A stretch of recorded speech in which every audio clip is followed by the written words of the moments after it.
우리나라에는 현재 사형제도가 존재하고 있고 또 실제적으로 사형이 선고되고 있습니다. 대법원에서 선고되고 있지만 그 인권단체인 국제 앰네스티에서는 우리나라를 실질적인 사형 폐지국으로 분류하고 있어요. 이유는 사형이 집행되고 난 이후로 10년이 지났는데도 사형 집행이 없으면 사형 제도는 있어도 사형 폐지국으로 그렇게 구분을 합니다. 우리나라에서 마지막으로 사형이 선고가 아니라 집행된 것이 1997년 12월 30일이에요. 이때 22명의 사형수가 사형 집행에 형장 이슬로 생명을 마감을 합니다. 그 중에 한 사람의 이야기인데요. 1991년 10월 어느 토요일 날 토요일 휴일을 즐기기 위해서 여의도 광장에 사람들이 꽤 많이 모여 있었는데 차량 한 대가 그 휴일을 즐기러 나온 인파들을 덮쳤어요.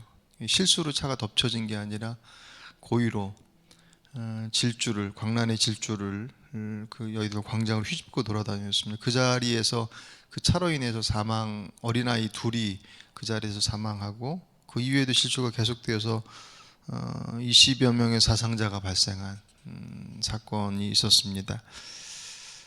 그 사건의 범인은 21살의 청년이었어요. 범행 직후에 그냥 사람들이 싫어서 다 죽이고 싶었다. 그렇게 얘기를 했다고 그래요.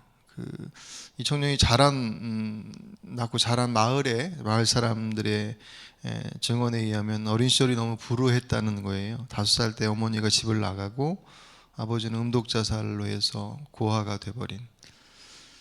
또 거기다 선천적으로 눈이 나빠서 일자리를 구하는 것도 어렵고 그런 삶이 계속 반복이 되니까 사람들이 세상이 자신을 냉대하고 외면하는 그런 모습에 복수를 결심했다고 합니다. 범행 직후에 만약 자기에게 엄마라도 있었으면 이렇게까지는 하지 않았을 것이다라는 말까지 남겼다고 그래요. 결국은 92년 6월 대법원에서 사형이 확정 판결을 받고요.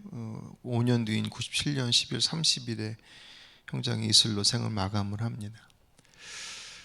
어린 시절 그 상처가 크다라고 하는 것이 이제 어린 시절의 상처임에도 불구하고 성인이 돼서도 그 상처의 깊은 아픔 때문에 그 끔찍한 범죄를 일으키게 되는 한 요인이 된다. 이거 뭐 그렇게 특별한 어떤 뭐 이론이나 그런 것도 아니고 그런 모습들이 뭐 경중은 이렇게 나눌 수는 있긴 하지만 그 아픔의 자락들이 성인이 되고 나서도 영향을 남긴다라는 것은 이렇게 잘 알고 있는 내용들이죠. 그렇다고 해서 모든 불우한 어린 시절을 보냈다고 해서 모두가 다 범죄자가 되는 것은 아니죠. 그런데도 그만큼 사람은 그 환경의 영향을 많이 받는다는 것을 우리가 알 수가 있습니다. 그런데 이 일반적인 어떤 이야기들이 신앙의 영역으로 들어올 때 신앙인들도 동일한 사람들이고 또 우리들이 살아가는 여정이나 환경들도 특별히 믿지 않는 사람들과 다른 구별되어진 여건이나 그런 환경들이 아닌 똑같은 환경들이지 않습니까? 그런 똑같은 환경들 속에 있지만 신앙의 영역들 속에서의 그 아픔의 문제, 상처의 문제, 고난의 문제들은 세상과는 조금 많이 다른 결과들을 나타내는 것을 볼 수 있고 성경은 또 구체적으로 거기에 대해서 그렇게 말씀을 하고 있습니다. 우리가 오늘부터 살펴보게 될 고린도후서 특별히 1장 1절부터 11절까지의 내용 속에서 이제 우리가 오늘 살펴볼 텐데 고린도후서는 사도 바울이 고린도 교회에 보낸 세 번째 편지예요.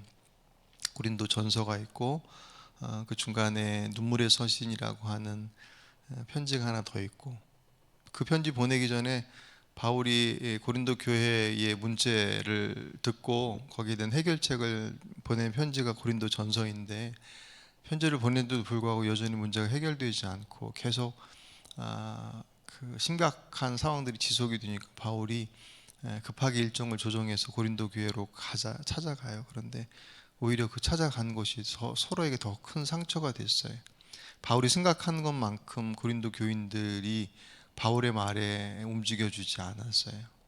바울을 의심했었고 신뢰하지 못하는, 그러니까 바울이 무슨 얘기를 해도 전혀 통하지 않는, 그래서 바울도 상처가 되고 또 고린도 교인들도 상처가 되어지는 그 만남이 있고 난 이후에 바울이 이제 돌아와서 다시 편지를 쓴 것이 눈물의 서신 고린도 전서와 후서 사이에 있는, 정말 바울이 애통하는 마음으로 간절한 마음으로 편지를 써서 보낸 그것이 고린도 교인들의 마음에 닿았어요. 그래서 문제 해결의 실마리를 이제 찾아가기 시작했습니다. 그래서 이제 나중에 세 번째로 보낸 편지가 오늘 고린도 후서예요. 그러니까 고린도 후서는 앞에 있는 사건들에 대한 어떤 문제들, 큰 고비들을 넘기고 난 이후에 기록한 편지입니다. 그래서 오늘 1절과 11절 안에 가장 많이 반복되는 단어가 위로와 환난이라고 하는 그런 단어가 반복이 되어집니다. 어떻게 보면 홍역을 앓는 것처럼, 가만히 생각해보면 어떻게 바울이 고린도 교회를 개척을 했어요. 그냥 무슨 개척 어렵게 무슨 상가에서 개척해서 그런 의미가 아니라 완전히 그냥 불모지와 같은 곳에서 주님께 주신 은혜와 그 열정들을 가지고 그곳에서 시작한 작은 공동체들이 교회의 모습들을 만들어가는, 말 그대로 그 안에서 얼마나 많은 역사들이 있었고, 또 우리가 알다시피 고린도 교회 안에는 수많은 은사들을 이렇게 볼 수 있을 정도의 내용들이 구체적으로 드러날 정도로 성령의 역사가 아주 강했던 교회였는데, 그런 당사자였던 고린도 교인들과 사도 바울과의 관계의 문제가 생겼다라고 하는 것은 심각한 것이었죠. 외부에서 들어온 다른 거짓 선지자들, 교사들에 의해서 마음을 빼앗기고 그런 복잡한 것들이 그 안에서 그렇게 작동을 해서 그 어려움의 과정들을 거쳐 나가면서 사도 바울의 고백이 하나님께서 늘 우리와 함께 하셔서 그 어려운 시기들 속에서도 우리에게 힘이 되셨고 지금도 여전히 그리고 앞으로도 그렇게 우리를 위로해 주실 것이다 라고 그렇게 얘기를 합니다. 그 내용은 그냥 내부적인 문제나 혹은 어떤 유혹에 관련되어진 것도 있고 외부적인 박해에 대한 부분들도 다 포괄되어져 있는 것들인데, 오늘 10절 말씀 보시면 하나님께서는 이렇게 위험한, 제가 세번역으로 제가 읽어드릴게요. 하나님께서는 이렇게 위험한 죽음의 고비에서 우리를 건져주셨고 지금도 건져주십니다. 또 앞으로도 건져주시려는 희망을 우리는 하나님께 두었습니다. 아멘. 그래서 이제 이 말씀을 보면서 가만히 본문을 보면서 들었던 생각이, 환난 가운데 우리를 위로하시는 분이시고 도우시는 분이시다. 아예 환난 가운데 빠지지 않게 해주셨으면 더 좋지 않았을까? 라는 생각도 해봤어요. 전능하신 하나님이시고 전지하신 분이신데 애초에 거기에 들어가지 않게 우리를 지켜주시고, 혹은 우리가 잘못하려 할 때 우리 흔히 표현하는 것처럼 환경을 막아주시고 얼마든지 하실 수 있을 텐데 그 자리를 때로는 그냥 내버려 두시기도 하시고, 또 어떤 환난의 어떤 고난의 경우들은 하나님께 의도적으로 우리에게 요청하신 것도 사실은 있고, 뭐 복잡하지 않습니까? 그런 내용들이 뭐 다 죄 때문에 당하는 고난이다라고 얘기할 수 없는 것이고, 모든 게 다 하나님의 훈련이다라고 얘기할 수 있는 것들은 아니에요. 근데 그럼에도 불구하고 하나님께서, 그래서 사실 주님께서 우리에게 행하시는 일들을 바라볼 때 십자가라고 하는 그 사건을 염두에 두고서 우리의 삶의 문제를 보는 것과 십자가의 사건을 보지 않고 우리의 삶을 보는 것은 전혀 다른 사건이 되었습니다. 그러니까 그렇게까지 우리를 사랑하시는 분이신데 아들의 십자가에 주시기까지 살리시기 위해서. 그런데 오늘 본문을 보시면 바울이 뭐라고까지 고백했냐면, 야, 이제 죽었구나 라고 생각할 정도의 그런 극심한 고통의 자리까지 내려갔다라고 얘기를 해요. 살리시기 위해서 십자가에 아들을 보내신 하나님께서 그 살려놓은 그 주의 백성들이 죽음의 자리까지 내려갔다고 생각해서 이제 끝이다, 주님 부르시나 보다 이제 라고 생각할 정도의 그 극한의 고난의 자리까지 하나님께서 허락하심의 이유가 도대체 뭘까? 사실 고난의 문제를 얘기하는 것은 대단히 어렵죠. 그렇죠? 그냥 강단에서 고난은 하나님이 감추어진 선물입니다라고 한 문장으로 얘기해 버리기에는 그 안에서 살아내야 될 삶의 무게들이 워낙 크기 때문에 답이 정답일지라도 그 안에서 그 답을 찾아내야 가는 과정, 그것은 어떤 얘기에서는 인생을 통째로 다 걸어야 하는 무게도 있고 하기 때문에 결코 쉽게 얘기할 수 없는 것은 틀림없습니다. 그럼에도 불구하고 성경 안에서 고난에 대한 문제를 얘기할 때, 특별히 오늘 본문에서는 바울을 통해서 뭐라고 말씀하시냐면, 그 고난을 통해서 하나님은 무엇을 우리에게 원하시냐면 두 가지를 원하시는데, 하나는 그 고난의 여정 속에서 네가 정말 붙잡아야 될 것은 하나님밖에 없다라는 것을 알게 하시기 위함이다라고 구체적으로 설명을 해요. 오늘 8절과 9절을 좀 같이 보시면 제가 읽어드리겠습니다. 형제자매 여러분, 우리가 아시아에서 당한 환난을 여러분이 알기를 바랍니다. 우리는 힘에 겹게 너무 짓눌려서 마침내 살 희망마저 잃을 지경에 이르렀습니다.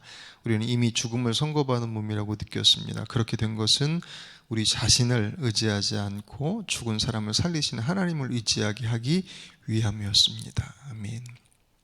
바울이 아시아에서 당한 환란이 어떤 것인지 구체적으로 얘기하고 있지는 않지만 그 환란의 강도가 얼마나 컸는지 살 희망마저 잃을 지경이었었고, 이제 죽음을 선고받은 몸이다라고 느꼈을 정도였다. 그렇게 깊은 고통 가운데 있는, 근데 그렇게 된 것은 우리 자신을 의지하지 않고, 그렇게 그 상황으로 하나님께서 우리를 허락하심의 가장 중요한 이유는 우리 자신을 의지하지 않고 하나님을 의지하는 것이 사는 길임을 그 자리에서 알게 하시기 위함이었다. 그러니까 뒤집어서 얘기하면 이것은 그런 의미도 되겠죠. 우리 자신을 의지하는 것이 얼마나 위중한 일인지를 거꾸로 우리가 볼 수 있겠죠.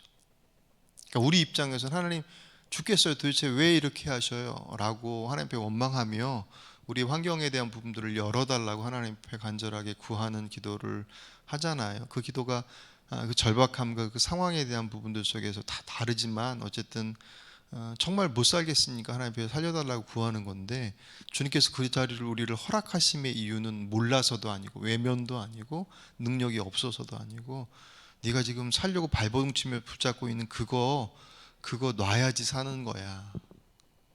내게 몸에 힘이 있고 내 방법이 여전히 여러 가지 가지수들 속에서 하나님께로 나가는 것으로 그 가지수들이 세질 정도로 남겨져 있다고 한다면 아직도 멀었다는 거예요. 그것을 잡는 순간 그 죽음의 자리를 내줘야 할 정도로 내가 주님 아닌 것을 붙잡는 것이 우리에게서는 훨씬 안 좋은 것이다라고 표현할 그것으로도 부족할 정도로, 그것은 우리에게 있어서는 치명적인 선택이기에 주께서 우리에게 이제 죽었다 생각될 만큼의 자리로 몰아가시는 이유는 살리시기 위함이다라는 말씀을 오늘 그 환란의 첫 번째 이유라고 말씀을 합니다. 유독 바울은 이제 그런 부분들을 성경에서 감추지 않고 계속 얘기를 해요. 12장에서도 이제 나중에 우리 뒷본문에 나가시면 보시면 아시겠지만 12장에서는 의도적으로 하나님께서, 우리 이제 많이 들어봤듯이 바울이 아팠다고 그랬잖아요. 간질이었을 것이다라고 봐요. 하나님 앞에 3번 하나님 고쳐달라고 기도했는데 하나님께서 뭐라고 그래요? 내 은혜가 내게 족하다. 내 능력으로 약한 데서 완전해진다. 되게 멋있는 말인데 현장에서 본인은 설교에다 픽 쓰러지고 거품을 막 물고 막 경련을 일으키는, 그를 보고 조롱하는 사람들을 바라보면서 얼마나 그 마음속에 바울이라고 상처를 안 받겠습니까? 하나님 꼭 이렇게까지 하셔야 됩니까? 라는 말을 안 할 수 없겠죠. 사람인지라. 근데 그 말씀을 얘기하면서 고린도후서 12장 7절 하반절에 나로 하여금 교만해지지 못하게 하기 위함이다라는 단서가 딱 붙어요. 이 또한 교만이라고 하는 것의 뿌리는 앞에서 9절에서 얘기했던 것처럼 우리 자신을 의지하는 것과 뿌리가 같은 거잖아요. 우리 자신을 의지하지 않게 하기 위해서 주시는 고난이었고, 바울 개인에게 있어서는 하나님께서 그 고난을 질병이라고 하는 걸 통해서 그의 몸에 딱 붙여놓으신 이유는 그가 하나님이 아닌 자신을 의지하지 않게 하기 위함이다라고 하는 의도적인 하나님의 일하십니다라고 딱 붓을 박습니다. 근데 여러분 아시는 것처럼 바울이 무슨 자신의 영화를 위해서 복음을 전하는 것도 아니고, 무슨 교회에서 무슨 감독이 되겠다고 하는 것도 아니고 감독 되신다고 하시는 분이 뭐 좋지 않다라 그런 게 아니라, 뭐 거기서 누릴 수 있는 권세와 권위와 그 어떤 것들을 지향하면서 바울이 정말 헌신적으로 사역을 했던 사람이 아닌 것을 우리가 잘 알고 있지 않습니까? 정말 오직 주님의 일만을 위해서 그 일을 함에도 불구하고 그 살아가는 여정 속에서 그가 만나는 그 여러 가지 환경 속에서 자신을 의지하려고 하는 그 어떤 살 길이, 어떤 의미 속에서는 주님을 위한 것이라고 생각했었던 선택의 방법들이 그분과 상관없는 선택들을 할 수 있더라는 거죠. 주님을 위해서 일하는데도. 하물며 우리의 일반적인 삶의 여정들 속에서 바울과 같이 집중하고 있음에도 불구하고 그 선택이 어긋날 수 있다고 한다면 우리의 삶의 여정 속에서는 더할 나위 없겠죠. 그러니 바울에게 하나님께서 살기 위해서, 네가 너를 의지하지 않고 하나님을 의지하는 것이 사는 길임을 알기 위해서 지금 이 자리가 허락됐다라고 말씀하셨다고 한다면, 우리에게 있어서는 그 고난의 자리가 어떤 이유 때문에 오는지와 상관없이 바울의 10배, 100배는 더 하나님을 의지하는 것이 우리에게는 살 길인 것이 틀림없겠죠. 그렇죠? 그러니까 우리가 바울만큼 하나님을 온전히 의지하지 못했음에 대한 것을 인정한다면, 우리의 연약함의 자리를 속에서 우리가 붙잡아야 될 것들은 바울보다 100배는 더 주님을 의지하는 것이 우리에게 있어서 살 길이다. 그것 때문에 주님께서 우리에게 그 자리를 허락하셨다. 이해는 잘 못하겠어요. 그러니까 이해를 못하겠다라고 하는 것이 그 사건에 대해서 왜 그렇게라고 하는 것에 대한 세세한 것들을 설명할 수 없죠. 잘 모르죠. 어떻게 알겠습니까? 하지만 분명한 것은 그 가운데서 우리가 살 길은, 그것이 우리 개인의 문제가 됐던, 교회 공동체의 문제가 됐던, 민족의 문제가 됐던, 우리가 살 길은 이거 도대체 어떻게 해야지라고 하는 그 물음표가 던져지는 자리는 다른 거 앞뒤 재고 뭐 생각할 것 없이 일단 그분 앞에 엎드려야 하는 것이 사는 길의 가장 중요한 첫 번째 길이라는 거죠. 그리고 그 속에서 하나님 이렇게 해야, 이거 열어주셔야 됩니다라고 하는 나의 방법과 나의 구체적인 내용들에 대한 것을 결제받으려고 디밀지 말고 다 내려놓고, 하나님 어떻게 해야 합니까? 라고 그분 앞에 바닥부터 맡겨드리는 것, 그것이 우리에게 있어서 진정한 살 길이다. 왜 그렇게까지 하실까에 대해 잘 모르지만, 또 하나의 길은 우리의 삶이, 이곳에서의 삶이 100년밖에 채 되지 않는 삶이지만 이곳에서 준비되어지고 이끌어진 삶의 본향은 하나님의 나라, 영원한 나라예요. 우리 이제 그 속담이 생각나더라고요. 젊어 고생은 사서 한다고. 이게 여기서 고생은 사서 하고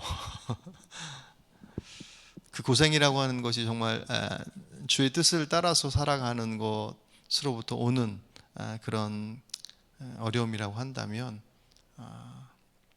이 땅에서 그 내가 원하는 결과의 모습이 없다 할지라도 그렇게 중요한 거 아니다라는 것을 하나님께서 예비하신 그것을 믿고 기다리고 있는 이들에게는 더욱더 선명한 것이겠죠. 그렇다고 해서 하나님께서 모두 다 이 땅에서도 다 고난의 그 함정으로 다 밀어 넣으시고 뭐 그렇게 하시지 않으시잖아요. 다 상황이 다르시니까.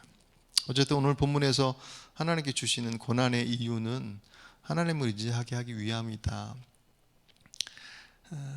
고난의 종류, 내용 묻고 따지고 할 것 없이 죽겠다 싶으면 그분 앞에 엎드리는 것, 그것은 내가 원하는 방식이냐 아니냐라고 하는 것들을 생각할 여력도 여지도 없습니다. 그것이 살 길입니다. 그리고 두 번째 주신 것이 그 고난의 여정들을 그렇게 하나님께 주신 그 길을 통해서 헤쳐나온, 그래서 하나님께서 그 길을 왜 허락하셨는지에 대한 것을 이제 알아가는 그들이 다른 이들을 위로하기 위함. 오늘 본문의 4절 보시면 온갖 환난 가운데서 우리를 위로하여 주시는 분이십니다. 따라서 우리가 하나님께 받는 그 위로로 우리도 온갖 환난을 당하는 여러분을 위로할 수 있습니다. 우리가 환난 당하는 것도 여러분의 위로와 구원을 받게 하려는 것이며 우리가 위로를 받는 것도 여러분이 위로를 받게 하려는 것입니다. 여러분, 이 위로로 우리가 당하는 것과 같은 똑같은 고난을 견디어냅니다. 아멘. 예. 세상의 고난은, 세상의 아픔은 또 다른 아픔을 만들어내지만 그 믿음 안에서의 그 아픔이 왜 우리에게 주어졌는지 처음에는 잘 모르지만 그 과정들을 지나쳐 나가 믿음 안에서 해석해 보니 그것이 얼마나 귀한지를 알게 된 그가 그 아픔을 겪고 있는 다른 이들을 위로하게끔 하시더라는 거예요. 세상은 그 아픔이 또 다른 아픔을 만들어내지만 믿음 안에서의 아픔은 다른 이들을 위로하는 것으로 사용하시더라. 그 전제는 그 아픔 속에서 그를 다스리신 분이 하나님이신 것을 알아야지 가능하겠죠. 그죠? 믿는 사람들도 상처 많이 주잖아요. 그것은 믿음 안에서, 그분 안에서 해석되어진 아픔에 대한 것들을 풀어갈 때 그 아픔을 당하고 있는 이들에게 진정한 위로가 되어지고 힘이 되어진다. 그래서 믿음 안에서의 고통, 고난에 대한 해석들은 세상에서의 고난의 해석과는 전혀 다른 결과들을 내놓는다. 오늘 이 고난에 대한, 환난에 대한, 환난과 위로라고 하는 이 두 가지의 어떻게 보면 함께 하기는 좀 거북스러운 두 단어와 상황들이지만 거기 안에 하나님의 섭리가 들어갈 때 그 두 가지의 모습들이 함께 연결되어져 있어서 저와 여러분에게 생명의 길로 인도하시는 가장 중요한 하나님의 도구인 것처럼 오늘 저와 여러분이 오늘 특별히 그 기도를 했으면 좋겠습니다. 잘 모르겠어요. 하나님 어떻게 왜 라고 하는 그것, 그 이유를 묻기 전에 하나님 앞에 주님, 정말 이 상황들을 잘 믿음 안에, 하나님의 뜻 안에서 잘 찾아갈 수 있도록 주님 인도해 주십시오. 내 안에서 이러저런 생각도 있고 이런 상황들이 저렇게 이렇게 막 바꿔내려 하고 때론 유혹하기도 하고 밀어붙이기도 하는 그런 상황들 속에 막 이리저리 휘둘리는 그런 삶의 선택이 아니라 내 삶을 가장 온전한 길로 인도하실 그분 앞에 지금 고난, 가장 어려움의 문제들을 놓고 주님 인도해 주십시오 라고 그분 앞에 다시금 우리들의 문제들을 맡겨드리는 오늘 이 저녁이 되시고, 오늘 바울이 고백했던 것처럼 우리의 위로가 당신들의 위로가 될 것입니다 라고 얘기했던 그 주님의 위로가 오늘 저 여러분에게도 주어지고 그것을 통해서 다른 이들을 위로할 수 있는 그런 복된 믿음의 사람이 되시길 주 이름으로 축복합니다. 기도하십니다. 감사합니다 주님.